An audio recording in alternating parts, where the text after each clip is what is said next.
Hello, Princess on a Pillow here. I am here to do a review slash recap with my opinion on Married at First Sight, Season 18, Episode 9. It's titled, You Into Some Crazy Stuff. Don't know what that's all about, but this is what's happening. Madison doesn't like Alan. Camille doesn't like Thomas. Juan doesn't like Carla. Ikeche does not like MM. And last but not least, Michelle hates David. That's what's happening in this show. This is the worst matchup ever. Let's get started. Madison and Alan. Madison came home from playing foosball, and she is giving my Alan the business. She's talking about, I'm disappointed you didn't come. Alan told her that when they all went out for drinks for his birthday, she was hanging out mostly with her friends and not with him. And then she left without telling him.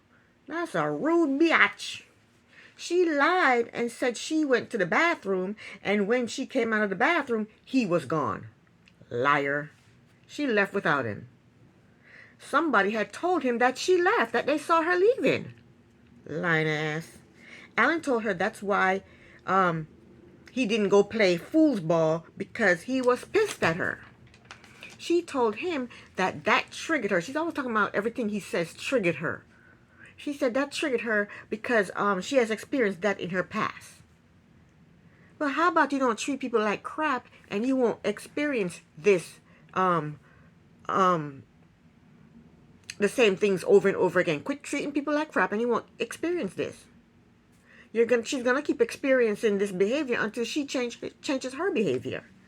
So next they go to see Dr. Pia. Madison told Dr. Pia that they are struggling with the romantic and the physical. They talked about them going to the club and leaving separately. Alan told Dr. Pia that Madison ignored him at the club.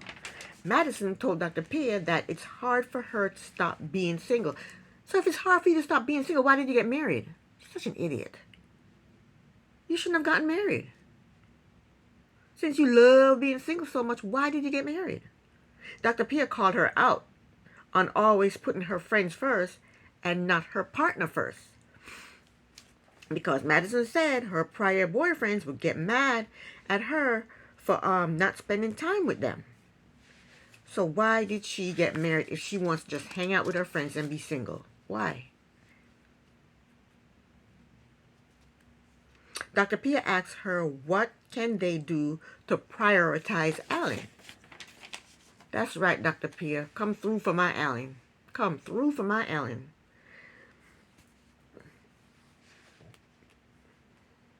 She didn't even spend the first night in the apartment with Alan. Because what? She was hanging out with friends. So Madison said she wants Alan to compliment her. Alan said, I do compliment you. I tell you, you look nice. Madison said, don't tell me I look nice. Tell me I look beautiful. She's full of shit.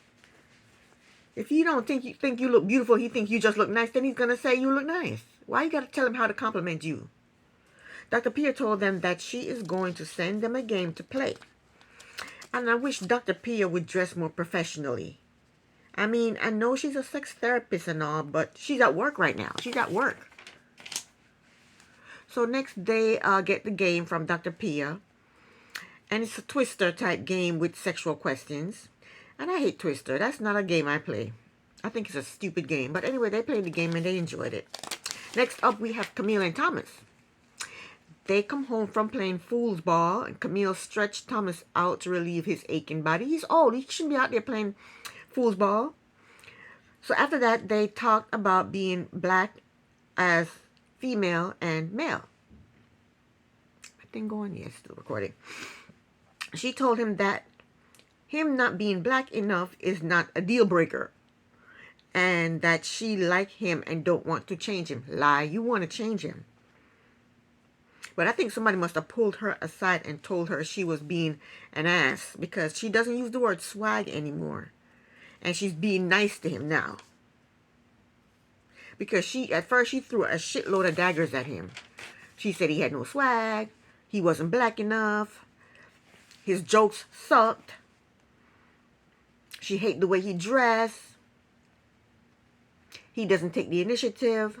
He's too pale. His culture doesn't match hers. They grew up differently. He's not the type of guy she's used to dating. And he visits racial clubs. He frequents racial clubs. Anyway, next, Thomas is trying to be romantic with rose petals, candles, champagne, and a massage. I would not want rose petals. I'll be thinking the entire time, how the hell am I going to clean this up? How do you clean up rose petals? Do you vacuum them up? Do you sweep them up? Do you get on your hands and knees and pick them up one by one? How do you clean up rose petals? I wouldn't want to have to do that. Don't give me no rose petals. I don't want no rose petals. The massage was good. The massage is fine. But you go, Thomas. He is massaging her and kissing her. And you know what, though? She needed to take a shower. She just looked like she came home from work. He should have run her a hot bath first. I mean, I know she's no construction worker or nothing like that, but she should have taken a shower or a little bath first. So then they went into the bedroom, and who knows what they did back there. Next, Dr. Pia came for a visit. Thomas has nothing but good things to say about Camille. Camille let Dr. Pia know that they did consummate the relationship. They talked about boundaries, and Camille said she has no boundaries. See, she likes a thug life. She probably like whips and like to be tied up and choked. She has no boundaries. How can you have no boundaries, Camille? Thomas, you better run. Just run. She probably have him with that ball in his mouth, with the strap going around his head, have him on all fours in a black leather Speedo crawling on the floor. Don't do it, Thomas. Don't do it. She said she liked whips and chains. And Thomas said, Thomas got scared. He got scared. He said, who's going to get whipped? But next, Thomas got emotional. He said he has not experienced love a lot in his life. So he's hoping once him and Camille get to know each other, they will get to the love part. He said when you love someone, you should let them know because you may miss that chance to tell them. Thomas said he has not been a good partner in his past relationship. Camille said in order for her to fall in love, her partner has to allow her to be herself. And I'm with that. Same with me. I have to be me. They have to allow me to be me. But she said that, but yet she wants to change Thomas. She's a freaking hypocrite. She wants somebody to love her for her, but she wants to change Thomas. You're being a hypocrite, Camille. So next they go to a jewelry store, and Thomas is trying on all kinds of jewelry, trying to step up his swag game for Camille. He put on a bunch of jewelry, and automatically Camille is turned on. So she ended up buying him some earrings because she couldn't afford the other pieces of jewelry. So next we have Carla and Juan. Juan was out bike riding, and later on he's at the apartment, and it's 1 p.m. and Carla is just now getting up. I told you she was lazy. Last review I said Carla is lazy. Juan said all she does is sleep. Carla is lazy. She is. Juan is the one that's always doing things and cleaning up. She doesn't do anything. We never ever see her doing anything.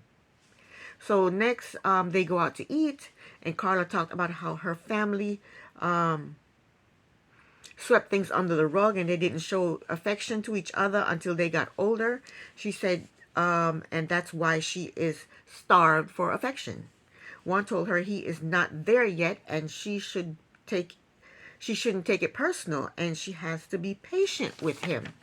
She told him that if she is important to him, then he will make the effort, and actions speak louder than words. That's why you shouldn't get married at first sight. One, you got somebody you're not attracted to. Now he has to fake and try to pretend that he's attracted to this girl and try and fake hug and kiss her, because that's what she needs. Next, they meet up with Dr. Pia, and she decided to put on a jacket, thank God, because she needs to look professional. Dr. Pia asked Carla why hasn't Juan met her parents. Carla said she wants to know Juan on a deeper level before he meet her father. So I guess she wants to have sex with him first before he meets her father. That's what I'm hearing. And she wanted to have sex with him the very first night they got married. She wanted to have sex with him. She was laying up in bed just staring him down. But I don't know what anybody else heard, but that's what I heard. She wants to have sex with him before he meets her father. Juan basically said he doesn't give a shit if he meets her parents or not. He don't care about that. Dr. Pia asked him if this is a real marriage for him. Juan said, I don't know, because I don't know what a marriage is. I don't know what being married feel like. Dr. Pia, that's a no. That's a no. That's a no from Juan. This is not a real marriage to him.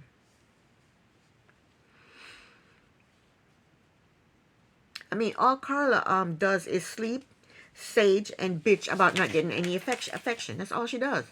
So Carla decided to snitch on Juan. She told Dr. Pia that it does not feel like a real marriage to her because Juan is not giving her any affection.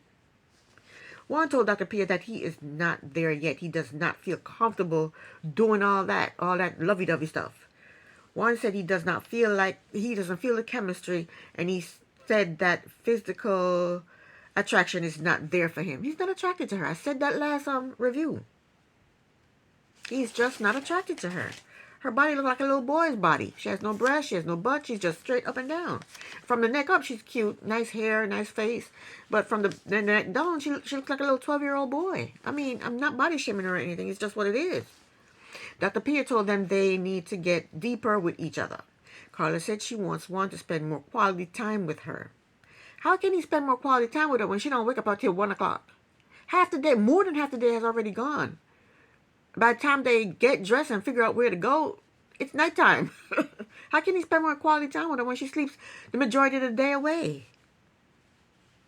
Next one is cooking, and again, Carla is doing nothing. She does nothing. He's cooking, he's cleaning, he's riding his bike, and she does nothing but sleep and sage.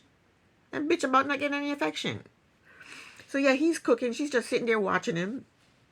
When it's time to eat, though, she's shoveling that food down her throat. Carla said, so while he's cooking, Carla, they talk about life growing up. Carla said she started doing hair when she was 12 years old. Juan started bragging. Juan said he was the only freshman that made varsity to play soccer. He said that when he was 18, he got scouted to be a model. Well, excuse me, Juan. Carla talked about purchasing a location to start her own business. Well, we saw the previews and we know she said, I quit my job. How you quit your job if you're an entrepreneur? She said she's looking for a place to, a location to, to house her business. And next episode, she tells us, I quit my job. So Juan said, if she's looking for, he said he loves the fact that she's ambitious and he'll do anything in his power to help her out. Next up, we have Emem and Ikechi. Emem is hanging out with her friends. Emem reminds me of Contessa on Married to Medicine. They're both tall. They're about probably the same complexion. They're both tall and thin and into medicine and smart. They remind me of each other. So, you know what? If she had a real husband, she can go on Married to Medicine. She just need a real husband. Get yourself a real husband. So her and her friends talked about Ikechi saying that she's aggressive. Emem told her friends that when she tried to have conversations with Ikechi, he tells her it's too late and he's going to bed. Emem does not know what to do. She does not want to force him to have conversations with her because then again he'll call her aggressive. I don't think he's calling her aggressive because of her conversation, of him having conversation with her. I think he is calling her aggressive because when they were laying in bed and he turned around and gave her his back, she tried to cuddle with him and he said, my mom is watching. He doesn't want her touching him, especially in bed. So I think that's what he meant when he said aggressive. But we're going to find out more later. Next, Emem told us that the night before her and Ikeche went to dinner and things got testy. I think that's what she said, testy. She said she asked him what did he do to prepare for marriage, and he raised his voice, and she told him he was getting loud, and they need to go because the people were in the place was staring at them like, what the hell's going on over there? And Ma'am said she want the experts to talk to them now because this is not healthy. So that Ikeche is showing his true colors. So next, MM and Ikechi, they meet up with Dr. Pepper. And I feel bad for MM because she came to this process all open, ready to find a husband and get love and, make up, create a family. And they hook her up. They stuck her with this damn moron. So when Ikeche came in to the restaurant to sit down with MM and Dr. Pia, he had an attitude. Who do you have an attitude with? You're coming here to talk to a therapist. Why do you have an attitude with everybody? If you're mad at MM, put that to the side. You're here to talk to the therapist. He came in with full-blown attitude. He did not want to sit beside Imam. He sat over to the side. Dr. Pepper said, don't you want to sit beside your wife? He goes, I'm good right here. I'm good over here. He's an idiot. He's a childish idiot. And he counsels kids?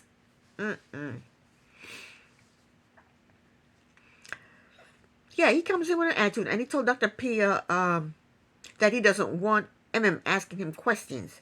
He said she asks too many questions. Dr. Pia said, well, asking questions is how you guys get to know each other, by asking each other questions. He said that's not the case. And Ikechi's been an asshole, and Dr. Pia told him his passive-aggressive comments are not helpful. Ikechi said MM asked him if he wanted her. He told her he did not want to have sex until they get to know each other better. He said she initiated sex and he told her no. He said he called her aggressive because she kept trying to initiate sex. And I knew that's what it was. He said she made him feel like a piece of meat. MM said Ikechi gives her mixed signals. He said when they were in front of the couples, he took her hand and put it in his lap. And then when they're alone in the apartment and she tries to touch him, he does not want her touching him. So, she wanted to know why. Why don't you want me touching you? So she asked him, do you even want me? And his response was, I don't know you. Ikechi said he needs time to get to know MM. Dr. Pia told them to start over, and they agreed. Next, Ikechi visits MM at her place of business, and she does Botox. After she injected poison in some lady's face, her and Ikechi sat down for a chat. He told her that he was not trying to embarrass her when they were talking to Dr. Pia. Have I been calling her Pepper or Pia? I hope I've been calling her Pia. It's Pia, not Pepper. She told him that she doesn't know what makes him uncomfortable, so she doesn't know what to do. So then they chat for a little while, and I didn't understand anything he was saying. And he told her he wanted to go for a road trip. A road trip? Did he want to go on a road trip with her or without her? Was he going on this road trip to go visit his other girlfriend or what? I don't know. Last but not least, we have Michelle and David. They went to get their eyebrows done. What I would like David to do is to cut his hair very, very low and shave off that caveman beard. And I think he will look more handsome and more mature. Anyway, the lady doing the eyebrows is a childhood friend of Michelle's. And she praised Michelle to the high heavens. She said Michelle is always positive. She is like a breath of fresh air. That's what she said about Michelle. Which Michelle is she talking about? Michelle must have paid this woman to say all that. So the eyebrow lady told them to do more things together, like pickleball and roller skating. So next they go bowling with David's friends. I love bowling. I don't love it. I like it. Okay? But Michelle doesn't. But I'm glad she's doing things that David like instead of things that she like. They're always doing things that she like, you know? And David is good at bowling. He was knocking them down. She told his friends what she doesn't like about him, which is everything. And David is pissed. He said he feels like a punching bag. You are just now feeling like a punching bag? She's been using you as her punching bag since day one, David. And you just now feel like you're her punching bag? David's friend told Michelle that he is shocked that she is not head over heels in love with David. David said if he were to move out of the basement, Michelle would still hate his guts. So next, Dr. Pia came for a visit and she is dressed professionally, thank goodness. David is not there, so she's doing a one-on-one with Michelle, and Michelle is talking shit about David. She just talked shit about him to his friends, and now she's talking shit about him to Dr. Pia. She said David lives in a small bubble. She said he eats the same thing for every meal. She said he is a simple guy. She said she doesn't see herself living that life. She said she does not want to go backwards in life. She wants to go forward. Dr. Pia told her she is superficial. She said she is focusing on money and house. And that's not what life's about. Michelle said she does not think David is a provider. Dr. Pia pointed out to her that provider doesn't only mean money. Being a provider doesn't only mean money. Dr. Pia told her that money can't buy safety and security. Yes, it can. Yes, it can.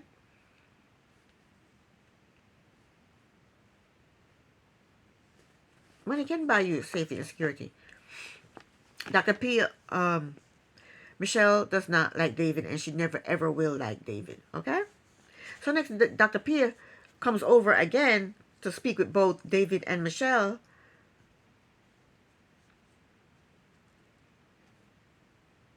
And you can tell that this visit came before the visit she had with Michelle because of her outfit.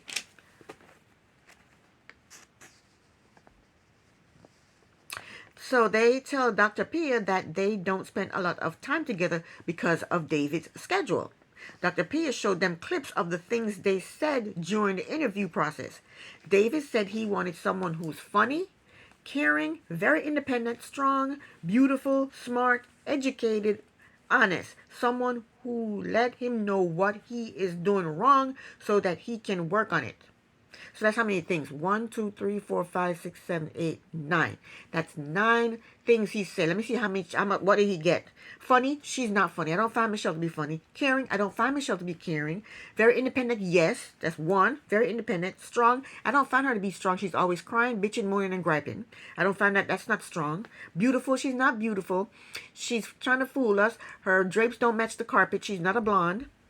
And her face got all kinds of wrinkles in it. She's too young to have those wrinkles in her face. And she got bad skin.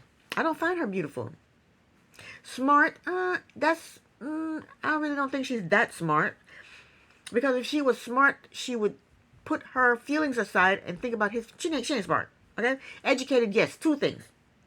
Honest, she's honest with him. She's not honest with herself. So I'm not going to give her points for honest. Someone who let me know what I'm doing wrong so I can work on him. 3. So out of 1, 2, 3, 4, 5, 6, 7, 8, 9 things, he only got 3. Next, Michelle said they showed the clip, and this is what Michelle said she wanted in a guy. A guy with a beard, a guy with a sleeve, passionate about family, funny, easy to talk with. They can carry a conversation. Someone who has confidence, someone who carries themselves well. How many things is that? 1, 2, 3, 4, 5, 6, 7, 8 things. Let me see what he got. What she got. A guy with a beard, a guy with a sleeve, passionate about family, funny. I don't find David to be funny. Easy to talk with. Yeah, I think he's an easy to talk with person. Can carry a conversation? Not really. I don't think he can carry a conversation. Someone who is confident. I don't think he's that confident. Well, you know what? I think he thinks he is confident because that hair he thinks his hair is the shit. And someone who carries themselves well. I don't think he carries himself that way. He probably think he carries himself well, but so 5 things out of 1, 2, 3, 4, 5, 6, 7, 8.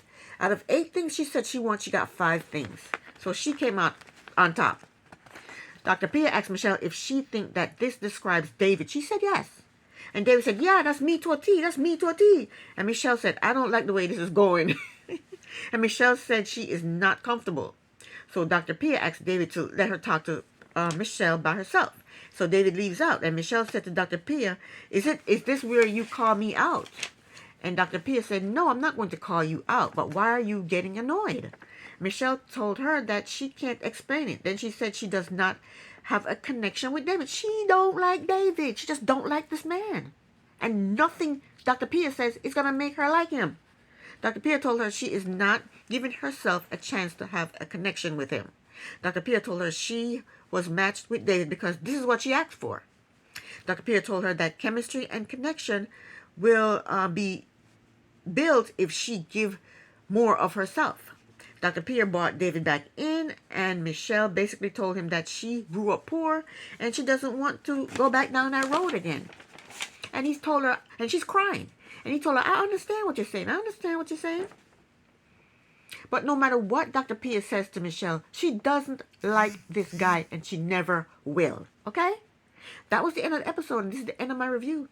Thank you so very much for watching. Princess on a Pillow here. Bye.